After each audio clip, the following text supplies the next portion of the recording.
Good morning friends. এই দেখো, কড়াইতে তেল বসিয়ে দিয়েছি, তেলটা বেশ ভালো মতো হয়ে গেছে। আর এখানে মাছটা ভালো করে কেটে ধুয়ে এবারে লবণ হলুদ মাখিয়ে ভেজে নেব। কই মাছ দেখো, মাছটা ভেজে নিয়েছি। মাছগুলো এখানে মশলা দেব।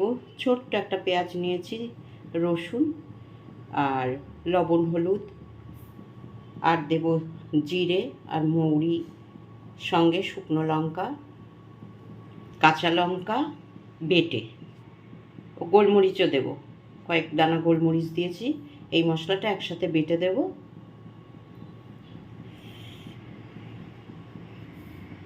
তেলটা গরম হয়ে গেছে, এবারে মশলাটা বেটে নিই।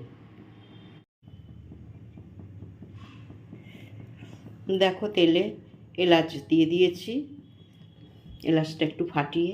আর মাছগুলো ভেজে নিয়েছি, হালকা ভাজা করেছি, কারণ তেল কই করবো তো। মাছটা একদম ডিপ করে ভাজলে ভালো লাগবে না খেতে। আর মশলা তোমাদের দেখালাম, ছোট্ট একটা পেঁয়াজ আর রসুন, গোলমরিচ, শুকনো লঙ্কা, আদাটা দেখাতে ভুলে গেছি, পাশে জলে ভিজিয়ে রেখেছিলাম, আদা দিয়েছি, একটু জিরে আর সামান্য মৌরি, লবণ হলুদ সব একসাথে করে বেটে দিয়ে দিয়েছি।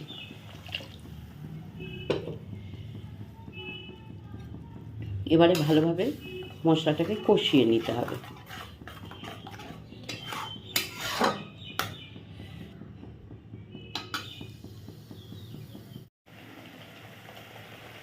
দেখো, মশলাটা আস্তে আস্তে বেশ সুন্দর করে কষিয়ে নিচ্ছি। তোমরা ইচ্ছে করলে টমেটো দিতে পারো, আর তা না হলে টক দই। তো আমার টমেটো আছে, তো দেখলাম দই আছে, তো টক দইটা একটু ফেটিয়ে নিলাম মিক্সিতে। এই মশলাটা থেকে সামান্য একটু তেল ছেড়ে গেলে দিয়ে দেবো। আর এই দইয়ের সাথে 4-5টা কাজু বাদাম দিয়ে দিয়েছি, কেন আগে কাজু বাদামটা এই মশলাতে দিইনি, লেগে যায় কড়াইয়ের নিচে, শেষের দিকে দিলে সুন্দর। এই দেখো, মশলা থেকে তেল ছেড়ে গেছে, এবারে দই আর কাজু বাদাম বাটাটা দিয়ে দিলাম। এইটা তোমাদের সম্পূর্ণ নিজেদের ব্যাপার। তোমরা যদি দই বা টমেটো কোনোটাই দিতে পছন্দ না করো, না দিলেও হয়। আমি একটু দিয়ে দিলাম, কারণ টেস্ট বেশ সুন্দর হয়। আর ঝালটা সম্পূর্ণ নিজেদের ব্যাপার, আমরা তো ঝাল বেশি খাই না, তো সেই জন্য আমি 2টো লঙ্কা দিয়েছি।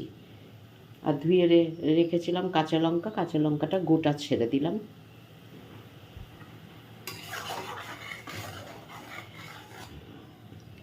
দই দিয়ে একদম কম আঁচে কষিয়ে নিতে হবে মশলাটাকে। আবার দই দেওয়া হয়েছে তো কেটে যেতে পারে, তো দেখতেও ভালো লাগবে না, খেতেও ভালো হবে না।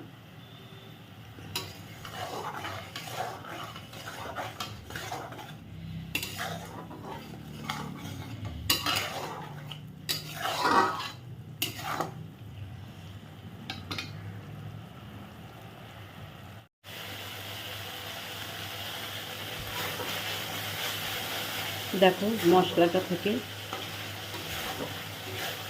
আস্তে আস্তে বেশ সুন্দরভাবে তেল ছেড়ে যাচ্ছে। আর দই দিয়েছি তো, টক দই, তো সেই জন্য সামান্য একটু ব্যালেন্স করার জন্য একটু চিনি দিলাম। কারণ টমেটো দিলে চিনি না দিলেও হয়, দইটা একটু টক।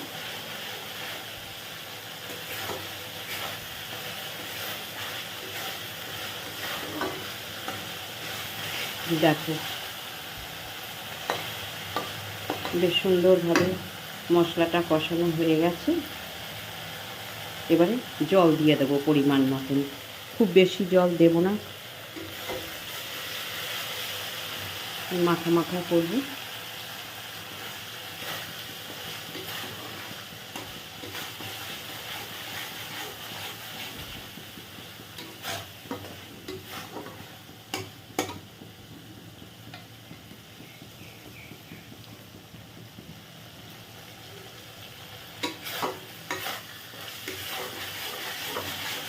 জল দিয়ে ফুটে উঠলে মাছগুলো একে একে ছেড়ে দেবো।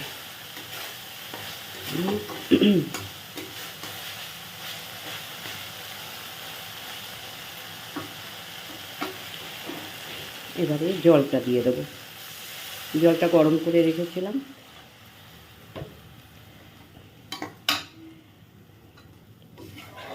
দিয়ে দিলাম, ফুটে উঠলে মাছটা ছেড়ে দেবো।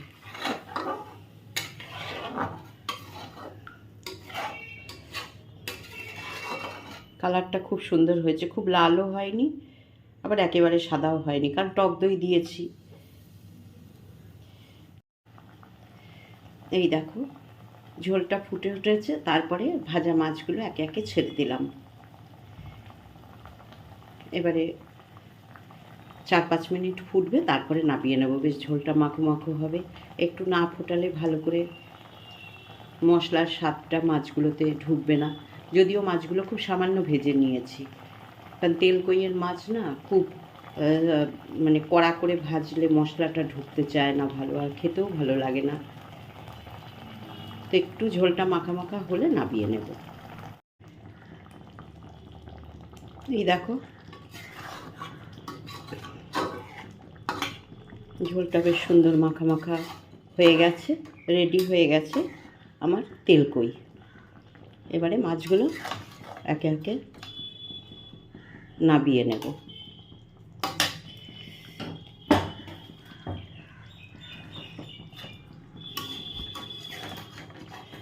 সব ঠিকঠাক আছে। নামাবার আগে সামান্য গরম মশলা দিয়ে দিয়েছি।